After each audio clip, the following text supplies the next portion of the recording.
Hello to all. This is Alejandro Bratti from Believing Yourself, Believing Your Business, and welcome to the Spanglish World Networks on Single TV channel 250 and 251. Please remember to download both the Single TV app on the respective app stores on iOS and Android devices. While you download, make sure to rate and leave a comment. The app is free and is available in Google Chromecast, Amazon Fire, Roku, and all smart TVs.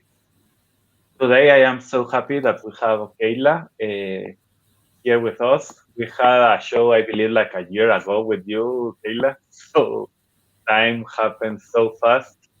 And I am really excited about the topic that we are going to talk because it's something that is not really known a lot, maybe with different names in different environments, and, in religious side and in other sides. But I am happy to be talking about this topic with you and understanding a little bit better how it works and what it and all of that. So, how are you, Kayla? I'm great. Really happy to be here. Thank you for the opportunity. So, before let's start a little bit with what you are doing now. Then we are going to go a little bit back in your story because, like 1 year, I don't believe that everybody remembers your story.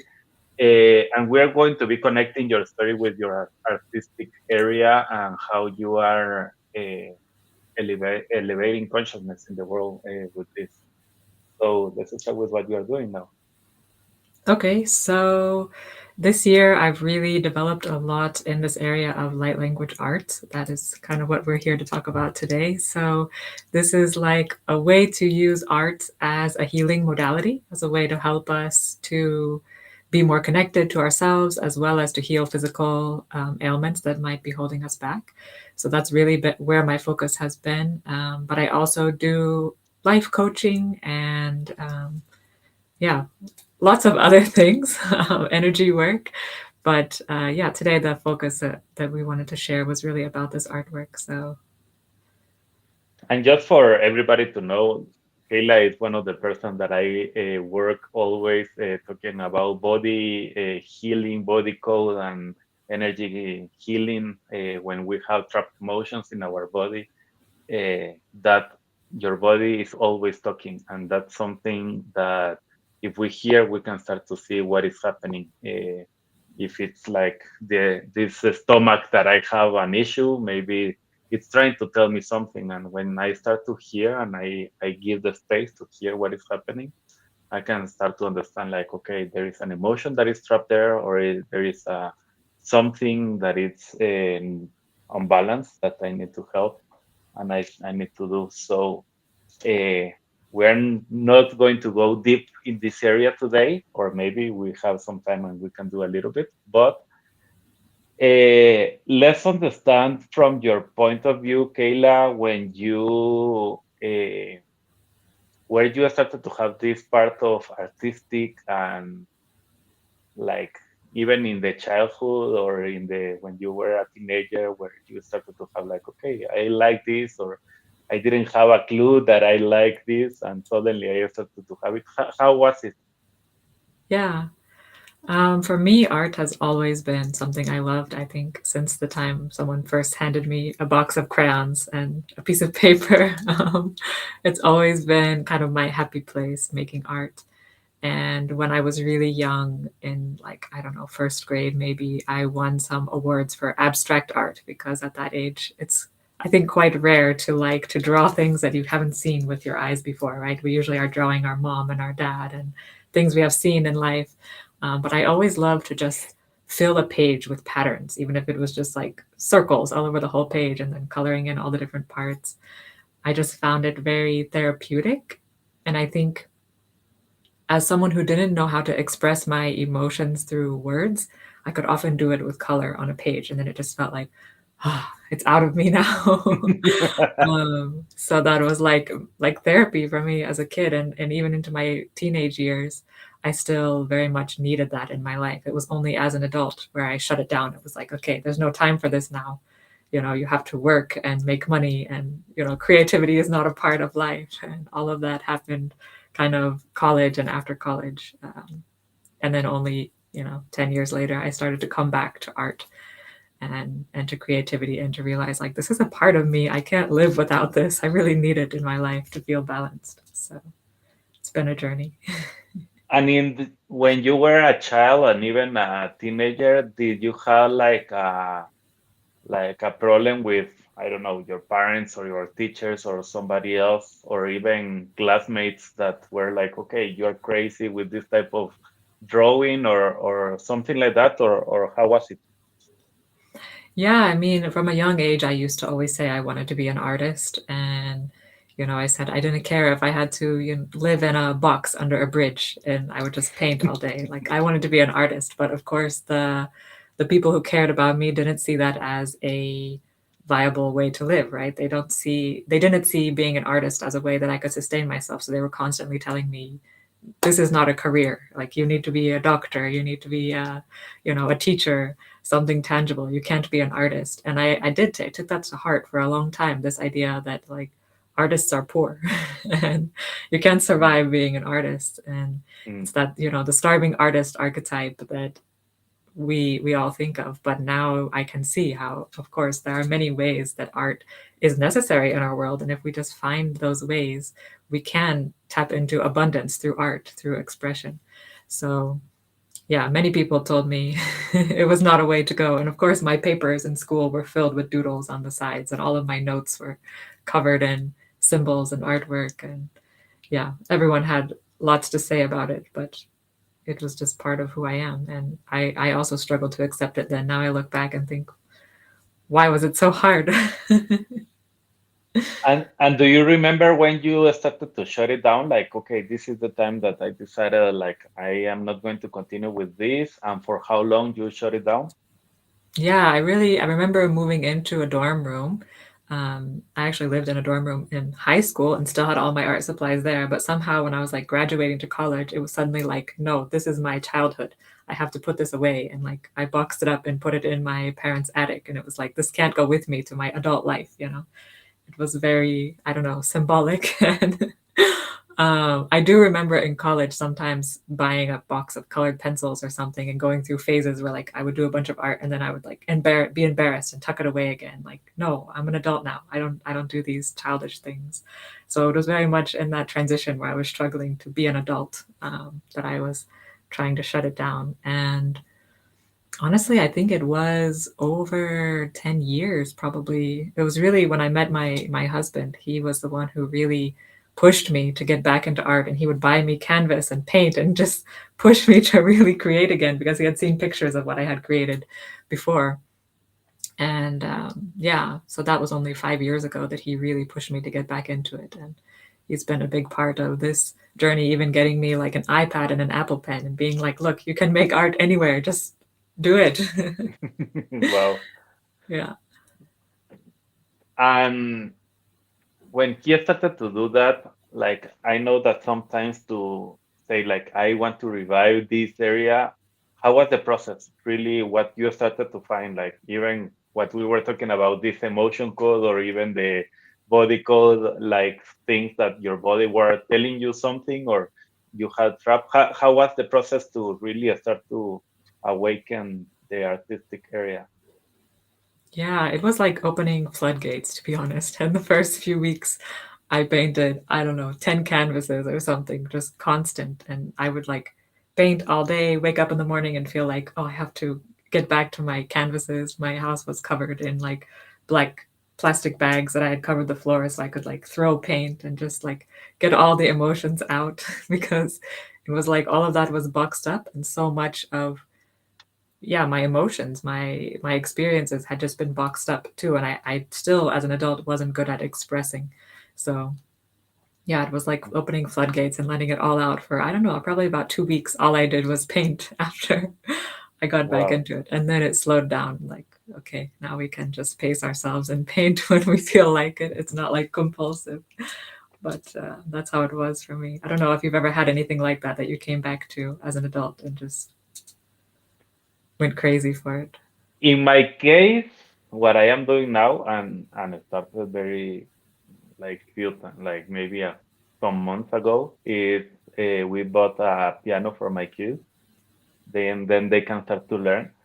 And I found a a program in the iPad that my kid can also learn with that. Like he was like he has a teacher, but I also can be doing that when he's not with the teacher. And suddenly it was like, and why I want also to learn. Like I always wanted, but I never really did it.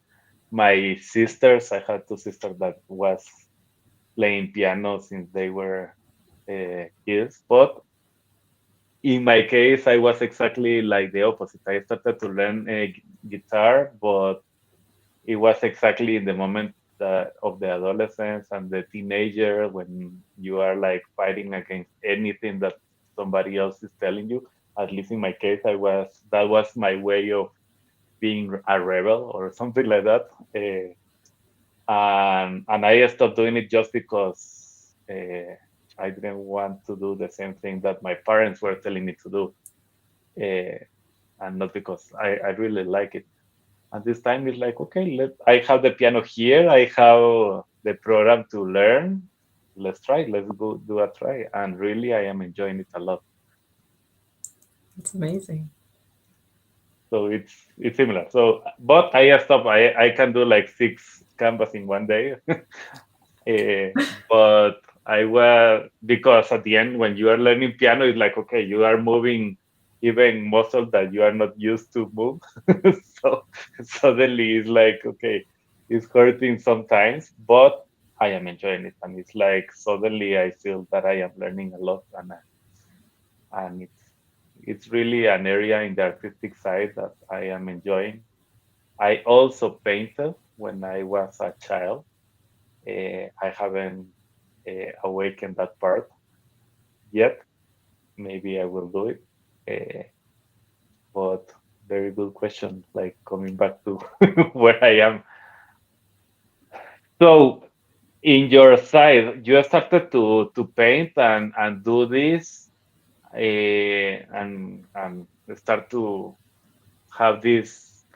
I don't like to say balance because at the end, balance is like, okay, I have to do work that I don't like and I have to do painting that I love. So balance 50% of something that I don't like and 50% of something that I like. That is not balance. At the end, is but you needed to find like harmony in your life. Like, okay, maybe I can be painting the whole day, but I want to have harmony with the other skills and talents that I have right now with coaching and energy healing and all other type of things. So how that process started to happen with you? Yeah, that's a good question. I don't know if you have read, I believe it's The Prosperous Coach that has these ideas that we have like zones of competency and zones of incompetency and zone of genius. Yeah. Um, and I think I was living in like the zone of competency back then. Like I'm a competent coach. I like coaching. I think it's great. I help a lot of people. It feels really good. It energizes me, but it's not effortless. Like sometimes I end a session and I think, oh my gosh, I need to go back and read and study. How do I approach this in a better way? Whereas with art, I feel like that's my zone of genius where it's just effortless. Like I never feel like I need to go study how to make the art. I never studied art. It's just all intuition. It's just Mm, feeling. So mm, for me, it was not really, yeah, it's not balance like you said, but it was just asking myself on a soul level, how can I spend more time in my zone of genius and yeah. less time in the zones that I feel I can give less from, right? I can't give much from my zone of incompetence at all. I can give from my zone of competence, but there are people who can give better if that's their zone of genius, right? So it was like this idea of just asking myself, where can I do that? And it was a couple of years before I even discovered what light language was and that I was already creating it. And so it took quite a while for me to put that together, really just in this past year, probably. I started putting those things together and realized, okay, this is my passion, really. It's not just a zone of genius, but it's what excites me the most. And it's what I feel has the most potential to make an impact on a lot of people really quickly. So, because you don't need to go to 25 sessions of coaching to change. You just need to look at the piece of art and your life can change. It's really, really wild how quickly it can impact you. So, yeah. So let's start to, now that you started to talk about that, start to understand what is really like language. I know that you have some, even a video that can help us understand a little bit better, really, because it's not something that a lot of people can understand even just with uh, the imagination.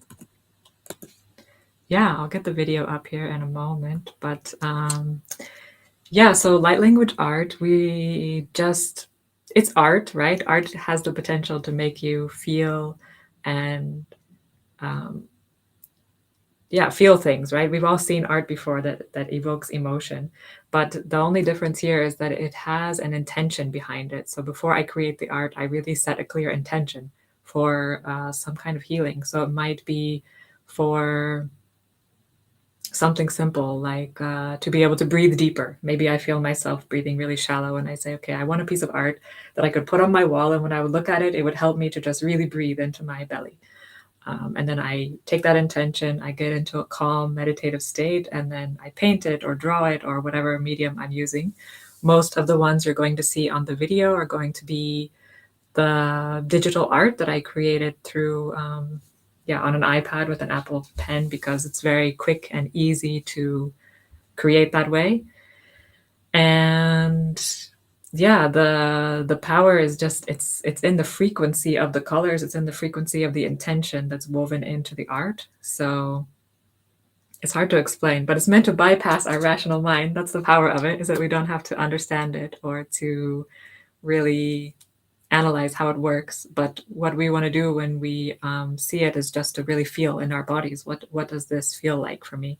And we can all look at the same piece of art and feel something different, just like sometimes we all go to the same movie and at the end we all had a totally different experience, right? So Mm. it meets you where you're at, which I love, which is one of the things I love about the art is it meets you kind of where you're at. So even if you don't believe in light language art, even if you don't believe in energy, it can still meet you where you're at and help you to have a shift, have a change. So yeah. So, in the time that our producer helped us with the videos, understanding why, and not only with this light language, but how really you have experienced healing through art, how that can happen, or what is what you have found until now about that. Yeah, that's a great question. Healing through art. I mean, most of my experience is healing through creating art. But what I would like to create with sharing light language is, when you walk into a space and say it's painted all red, how you will feel compared to a space that is painted like in a beautiful ocean blue or something. So I see it as even creating kind of an ambiance for healing. So I imagine using light language art in, doctors' offices, art that can activate your ability to heal yourself and your faith in your own body's ability to heal itself. Or having this art in schools that creates the feeling of confidence and self-esteem in children, or um, for relationships, if we could put it in our living room, some art that activates our ability to bring out the best in each other in our relationships, for example. I mean, there's endless opportunities to use art for healing. And it's really about connecting to the art that speaks to you and the intention behind it that you really want to bring to your space and or to objects. I mean, I print this stuff on stickers all the time and use it that way as well. It's just about like using your creativity and finding innovative ways to use it for healing. It's limitless. I hope that answered the question. Yeah, what is coming to my mind is like at the end, if you can get healing with this, you can also have like dissolving emotions through art too. Have you experienced that? That's just curiosity. I don't know. Sorry, did you say deserving emotions? No, no, like disturbing emotions, like Ah, something that disturbing. exactly. Yes, yes. I will say that it's not always comfortable. Art is not always comfortable, right? Sometimes it forces us, it's like a mirror to us, and it forces us to see a shadow aspect of ourselves that we need to integrate. Just like when you walk through an art museum, you're not going to love every single thing you see. And sometimes you want to run away from something you see because it's reflecting something in you, right? And that's okay. It depends on where you're at on your journey, if you're meant to face that and to see that part of you, or if it's just going to be stored away in your subconscious for later. And when you're ready, it can come back and help you. So, yeah, I definitely think light language art or any art can be uncomfortable and can bring up disturbing emotions as well. And with all the knowledge that you have right now with emotion code and how our body talks and how our body sometimes is telling us like, okay, this headache that you have is not just because like anything, but it's really part of your subconscious telling you something, or that problem in your leg is create it's here because you don't want to really walk to that space that you want to. So that's understanding a little bit more, or maybe we can talk a little bit more about emotions, how it works, and everything that you have learned until now that we can translate to even the art, how that is part of the healing that you start to experience. Okay, so I'm going to try to think of how to connect this in a way that makes sense. I hear what you're saying about like our body speaks to us, right? About what's Exactly. going on the inside. Um, for me, I shared previously that I have a history of chronic illness. So for many years, I had narcolepsy, which is an illness that affects your sleep wake cycle. So I was constantly asleep. Um, and now I see that as a signal, right, to my to myself that I was just I needed an escape from life. It was all kind of too much for me, and I wasn't handling it well. I needed to learn how to deal with my emotions, right? I needed to learn how to feel them and let them go, rather than just trapping them in and trying to push them down and push them down. And that was taking all of my energy. Um, so it was a long journey for me to learn how to stay grounded and to be inside my body, if that makes sense. Like my energy body was always kind of in my head and up, and then the rest of my body was struggling to function. And then once I learned how to be in my body, I had to learn how to listen to it. And I was just talking to somebody yesterday. I was like, now I feel like I can hear my body whispering to me instead of waiting for it to scream. So tiny little messages can come up, like you were saying, maybe something is off in the digestion, and I'm asking my body, okay, what do you need? I don't want to wait for you to be screaming at me. I just want to tune in and say, what are you saying to me? Sometimes it's telling me that a food I'm eating is not serving me, or I've had an excessive amount of something, or it's asking for a nutrient, or it's telling me, hey, you are shoving all of this anxiety into your stomach and then eating to cover it up. Like, what are you doing? you know so there's so Yeah. many messages that I can hear now that I'm in my body, but before I was in here, I couldn't hear those messages, right? So I think that for anyone who wants to get into that space where they can listen to their body and hear it talking to them, if you're not able to do that, it could be that you're not fully in your body. A lot of us have this tendency to get out of our body to avoid feeling. So that's a Mm. place to start, is just grounding and getting in there. And I did a couple of weeks one assessment that I talked to you about these masks, and one of them is the cool cat. That's the way this person created the assessment.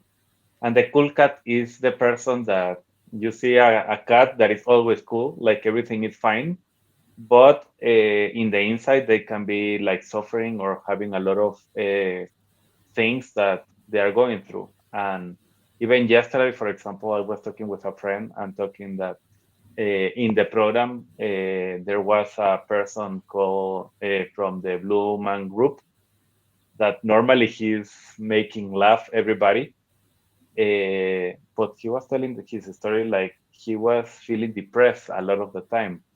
It's like you're the cool cat. Everything is fine outside, and everybody sees you, and you are okay and you can have all the stress of the world, but inside you are like keeping all the emotions and don't allow the emotions to flow. And that's something that I remember when I was in also in the corporate. It's like that's how you are supposed to be, like that's part of emotional, what is the name, emotional intelligence. You Mm. avoid sharing your emotions because you are so intelligent that you can avoid that. I am not saying that that's really emotional intelligence, but a lot of the times that's the way it's understood in the corporate environment. Like my belief system tells me that I don't need to share to everyone that I am angry and I am, but when I get home, I start to scream and I start to share all the angriness just because I couldn't do it at work. How this process, and I like your story because you were like, okay, you had the artistic art like inside of you, like I am not going to, it was turned off, it was there, but like contained. Uh, and also this emotion that you are talking right now, that okay, until my body starts to scream with a very chronic illness, suddenly you start to, okay, it's okay, I am going to sleep right now because I can do anything else. I or I am going to go to the doctor or to the hospital uh, to start to find that. So uh, how you started to develop this consciousness or this awareness of, okay, let's stop, let's breathe, let's hear, let's move the emotions. Yeah. Wow. I love so much of what you were saying about the corporate world and how we like put all that inside, right? And what I saw when you were sharing that was like this bottle of like Coca-Cola and just like sitting there like shaking it. And then when you go home, you take off the lid and like spray all the junk all over everywhere that had nothing to do with the problem, right? Um, and what I see us doing now, like what I see emotional intelligence as is really taking that bottle and like slowly emptying it out like a little bit at a time until we have a more empty bottle so that when stuff happens we can manage it better, right? It's like it's not full to the top all the time, so that it's not that we have to shout at everyone to let them know we are angry, but when we get that anger, we're calm and we can tell that person, you know what you just said, I felt really angry and this is why, instead of blowing up on them. And I feel like that's kind of the point of it for me, is to have that space that to be able to respond rather than just reacting on everyone, because of my reaction usually before was just to totally shut down, like the freeze response, like okay, I'm frozen, nothing I can do, move into Mm. victim and do nothing. um, and so for me, that was the wake up call when I went totally into like full victim mode. I felt I had no control over any of my life. I mean, the sleeping disorder for me started at like 5 years old. So I couldn't really like figure it out back then. But by the time I was 22, 23, it was like, I felt like if this is the rest of my life, then what am I doing? I can't just be this victim forever. I can't just see everyone is out to get me and take every pill the doctors give me and live in this like zombie mode. Wow. So yeah, I think there was like a wake up call there that was like, yeah, it was, well, I couldn't function, right? I couldn't keep up. I couldn't stay awake. So at some point it clicked in my head, like you have to change something. And what I did was I left the United States. That's how I changed it. Because in the United States, at least where I'm from, everything is about like being on this hamster wheel. I worked a 40-hour a week job, and then in the evenings I would clean houses and mow lawns and everything I could do to pay off my student loans, because I had a lot of student loans from getting an undergraduate degree, and then working I wasn't earning enough to pay off those loans. So it was just this like debt over my head, and I just felt like I was on this hamster wheel of like, yeah, needing to do all of these things but not feeling any positive emotions or not feeling any passion for what I was doing. So yeah, luckily for me, I found a way to leave the United States and I moved to Spain. And the pace of life was just like, it's just like a big sigh of release. Not saying all of Spain is like that, but I was lucky to live in beach towns that have like a little bit more, And if it's in the siesta south, culture. was more relaxed. Yeah, well, the first year I was on the island of Ibiza, which is like, full on holiday vibes all year round, which is nice. And then after that, yeah, the southern, I was always on in Andalusia on the coast, which they're just more relaxed. They just have a much like they just have this attitude, life is here to enjoy it. Like, why work so hard? Which I needed. I needed that perspective and that space and time to learn who I am. So yeah. Wow. And that's where you start to connect the idea of, okay, now that I am healed and that I can feel my feelings, you can start to do art with that. So it looks like you needed to go through this process to really start to use now the art to start to help people to feel and connect with that idea. So wow. We have the video now. Let me hit play again. Now we can see some light language art. And if you can be explaining a little bit of what is and how is it, because maybe somebody that doesn't know a lot about art is like, okay, it's cool, but I don't understand why this can heal, for example. Yeah, yeah. So the reason I wanted to share a large variety, I think these are just going by really quick and giving a huge variety of what it might look like. Some of them are just symbols, some of them are very colorful because it's such a diverse thing. Some of it looks like writing, like this one, because everybody is going to relate to it differently. Maybe a certain one makes you feel really peaceful and calm, or maybe one actually brings up some of those kind of disturbing feelings, like you mentioned. Um, Everyone will have a different experience, and maybe there's only one that speaks to you, or maybe they all speak to you. It really depends on you and what your energy field is resonating with.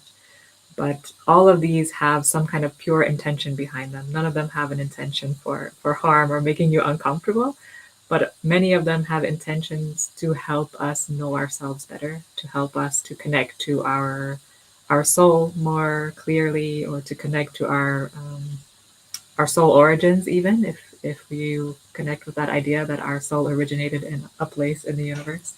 Um, so yeah, I don't know if that answers the question. No, no, I love it. For me, it's like something different, really. I have seen this, but not thinking that this is light language and it's something that can be healing, and that's something that for me is like wow, uh, very interesting. And of course, each image generates a different reaction inside. Like even like, okay, this one is really nice. This one is a little bit disturbing, maybe in the thinking. This one is like moving, everything is moving. So, but that's that's very interesting. I love the ones that is like it's writing something. That's my personal uh, Mm, like. This one is nice, really nice. yeah, And it's this is like like a mandala, right? yes, many of them are very symmetrical mandala shaped thanks to technology. um, it makes it very easy to create these very symmetrical, visually, like for me the symmetrical shapes really pull me in. And if I want to meditate on a piece, which is one way that I use the art sometimes, is just to put it in front of me and then meditate on it with my eyes open, and it can really like suck me into its energy and sometimes have messages inside of it. Um, other times you don't need to spend so much time with it, you can just see it really quickly. um, but oh, it seems we're at the end already. We can take it down if you want. I think I Or can you, do that. Yeah. yeah. Yeah. um, Oh, I lost my train of thought. Sorry, I'm not a multitasker. My brain gets sucked in. No, you were talking about like what is the difference that some of them have of the, Yeah, so you don't need every piece of art to speak to you, right? So there might be some that resonate more with you than another one, and that's okay. Maybe there's a message in there for you. Maybe there's a healing in there. And the ones that don't resonate, sometimes it's like they're, like I said before, they're being stored in the subconscious, and later on they will activate something for you, or help you to Mm. connect with some idea or possibility. So yeah. And what are you doing with this art? How people can buy it, or if they are interested in knowing a little bit more, where people can find more about that? Yeah, so I've been selling just like the digital downloads in an Etsy shop for about a year. So you can just like go onto Etsy and find me through the links. I'm sure there will be links on here to my website and things. And then like just for different intentions. So some of the most popular ones are like one to put next to your bed that helps you relax before you go to sleep, for example. And those you can just print out yourself or like save it in your phone or whatever you want to do. And then just recently, I did connect with like a manufacturing company where we can actually get them printed on posters, or um, you can even get them on a blanket, or depending on what they're for and how you feel it needs to be used. You can also contact me, and we can work together to create what you want, because there's, like I said, there's infinite possibilities. So I'm still playing around with different things. Like I've gotten myself some bed sheets that have nice, cozy energy for sleeping on, and I have things for my intuition that are framed in poster form. Um, so really, it's limitless. You can contact me, and we can work together and decide if you want to, yeah, receive it digitally or print it out through this company. It's Printify. Most people have heard of that, and yeah, it's unlimited possibilities. And what is a good size, or it's okay, either size? It's like it can be little, big. Normally, what's the difference, or it's only a matter of I like it more? Yeah, it's really a matter of what you like. I believe it works no matter what size you're sharing it in. I honestly believe that the people who just scroll through my shop and they don't buy anything, I think they're still receiving all of the benefits. That's why I love it. Like, you don't have to actually order it or download it. If you've looked at it, it's entered into your energy field and you've received it, right? It's only if you feel really connected to it and you want to continue seeing it that you might want to print it out or order a print of it, or if you want to share it with more people, for example, you want it to be in your Reiki studio or your yoga studio. It really doesn't matter, but it's fascinating the things you will feel like your intuition might lead you to do. Like I have one that I got printed really big because I just wanted to like lie down on it. So I got this huge print of it and I put it on my floor and I just lay on it, and it feels like I'm connecting into the earth through this art. And that was my intention when I channeled that one, was like connection with earth. So it's really, really powerful, like just to follow your intuition and just to ask yourself, what do I want to do with this? Where do I want it? I've had people tell me that they printed it small and like tucked it in their clothing, or put it in their pocket, or whatever they needed to do, carried it in their wallet, depending on the intention behind the art. um, Lots of people have done many creative things with it, or save it on their background on their computer, for example. Or yeah, it's unlimited possibilities.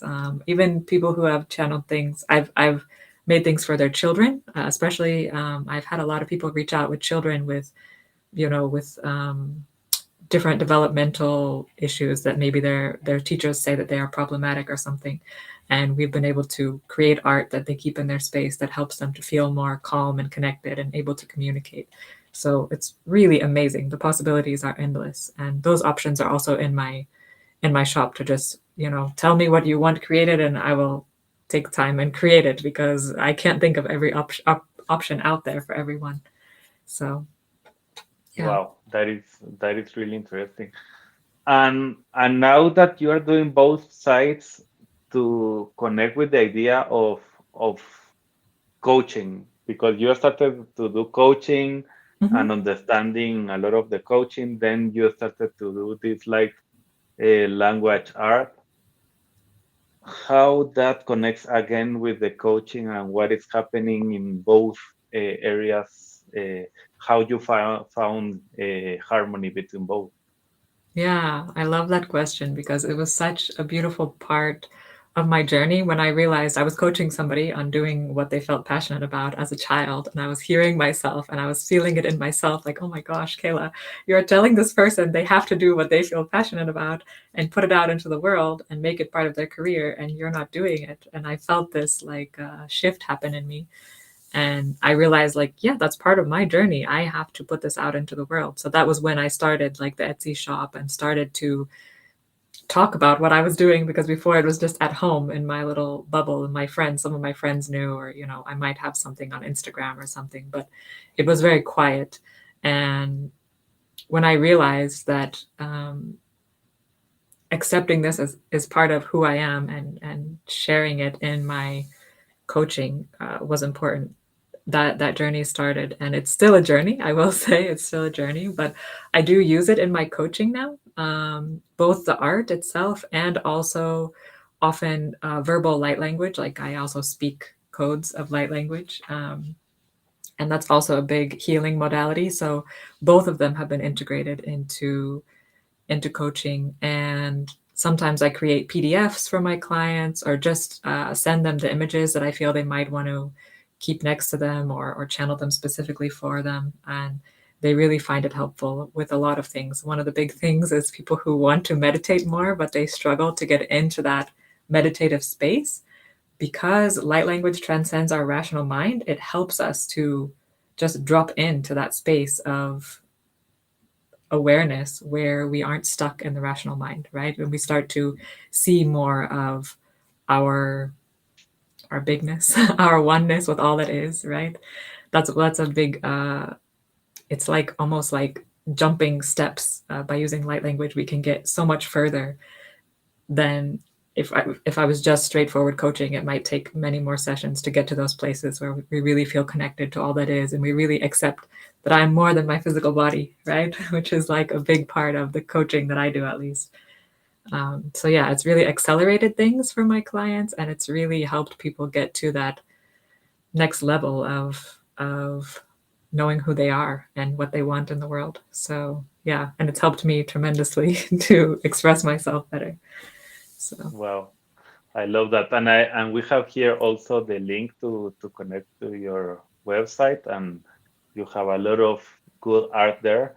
I see that in there that you have some even this like language in the living room, in the bedroom, in the dining room, like everywhere, like depending on what do you want, and what resonates to you, and what are the colors that resonate with you. So it's really interesting.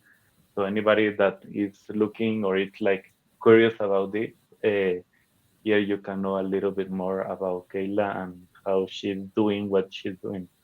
And she has even some explanation about like language and why that is high vibe, and how that is start to help you to really connect. And that's what we wanted to create here. Like, okay, if you are there out there and you are not feeling that you are living your like true self, you are not connected with who you really are. uh, Kayla is telling us like, okay, from working, I don't know, 40 hours plus others to be like paying all the loans, to really start to live uh, for herself and start to understand a little bit more about life in Spain, and then moving to the coaching and to reignite again the artistic side. So never is late. You can always start as soon as you want. It's the same thing that I am experiencing with the piano. Is I am starting now. I am not saying that I have played piano in the past ever, but I wanted to try, and I am doing that. So, uh, what do you want to do? And in the last 5 minutes, Kayla, that we have on the show, again, if you have any message, and maybe what is the topic that you want them to remember, like, okay, about everything that we talk, what is exactly what you want them to remember? yeah, I think the biggest thing for me is that You don't have to believe anything that I say or that anyone else says, but it's really about having that experience for yourself. So allow yourself to be open to whatever it is, whether it's light language or whether it's some other spiritual path, and just see what you experience, see what you feel, and see what draws you in, and allow yourself to be led by your interest and your passion. Just like we talked about how we did that more easily as children, right? When we were kids, it was easy to just color because we wanted to color. But as adults, I think we have to remind ourselves that what feels exciting and what feels like that good, I don't know what to call it, like peaceful or even energizing feeling, that's part of our discernment. That's part of our body system to tell you, hey, this is where your path is meant to go. So if it lights you up, if it energizes you, if it feels peaceful, if it feels anything that makes you happy, then yeah, go in that direction. And if it doesn't, if it drains you, if it feels like it's exhausting or like you're running in a hamster wheel, like ask yourself, what else is out there? What else can I do? Where can I go to get those feelings that I want to experience? And go for it. Just see what you can do. Love that, Kayla. And really, for me, also this part of connecting with your body and understanding what it's really telling you is key, because at the end, that's where you are going to start to accept art or accept other type of things. But if you're not connected with yourself or not doesn't know what is really happening inside, uh, and sometimes that's something that happens a lot. Like I am coaching somebody and I am helping them, and they are like very good at helping others, like amazing helping others, but they don't help themselves and they don't hear what is happening inside of them, and everything is about everybody else but them. And what we are saying here is start to hear what you have, because that is really where connection happens. Is inside you can start to connect with others, even being vulnerable, like accepting what are the things that are stopping you and what that are even creating any type of situation. You open the door and start to look for help, for example, suddenly you are going to start to find that there is a lot of people that has been waiting for you to open so they can help you finally. So I really love the call today and the program, Kayla. It's something completely different, so that's why I was like, I am really interested on this topic. And I hope that everybody that was listening to us also enjoy this different thing. Like language, art can be something for you. You just need to open the eyes and start to see what is really that that that is bringing to me. So thank you, Kayla. It was great. Thank you, Alejandro. So everyone, this show can also be heard on Spanglish Radio Network. Please check out spanglishworld.ca for all the news and programming. Spanglish World, watch it, hear it, read it, download it, and live it. Thank you all and see you next time.